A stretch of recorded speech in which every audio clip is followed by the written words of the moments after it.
ফোনটা রেখে বর্ষা আমার দিকে তাকালো। তার চোখে এখন আর আগুনের শিখা নেই, আছে শ্রাবণের মেঘের মতো মায়া। প্রমোশন? আচ্ছা, এটা কি ঘুষ দিচ্ছ নাকি? না, এটা তোমার যোগ্যতার পাওনা আর আমার পাশে থাকার পুরস্কার। আজ বিকেলে আমরা একটু তাড়াতাড়ি বেরোবো। কোনো দামি রেস্টুরেন্টে নয়, রাস্তার ধারের ওই ফুচকার দোকানে যাব। যাবে তো? ম্যামের আদেশ বলে কথা। আরে না মেনে উপায় আছে?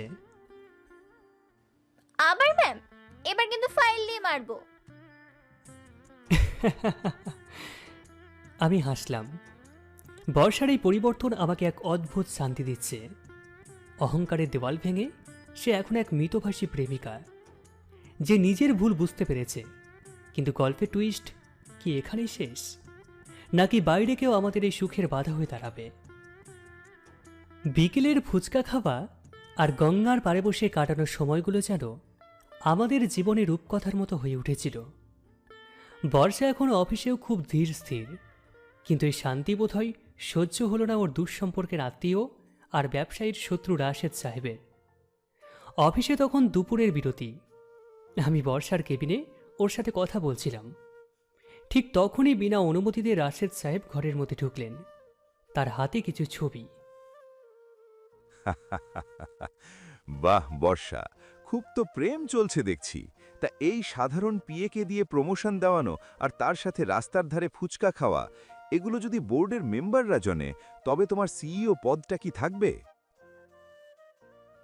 রাশেদ কাকা, এটা আমার অফিস। এখানে আপনি পারমিশন ছাড়া ঢোকার অধিকার রাখেন না। আর আকাশ আমার স্বামী, সে আমার সিইও পদের চেয়ে অনেক বেশি দামি। ছবিগুলোকে টেবিলের উপরে ছুড়ে দিয়ে রাশেদ সাহেব বললেন, স্বামী? স্রেফ একটা কন্ট্রাক্ট ম্যারেজ ছিল তোমাদের, যাতে তুমি বাবার উইল অনুযায়ী সম্পত্তি পাও। এই ছেলেটা স্রেফ তোমার টাকার লোভে পড়ে আছে, দেখবে? রাশেদ সাহেব আমার দিকে ঘুরলেন, বললেন, এই যে আকাশ সাহেব, কত টাকা দিলে আপনি বর্ষার জীবন থেকে সরে যাবেন? 5 কোটি? 10 কোটি?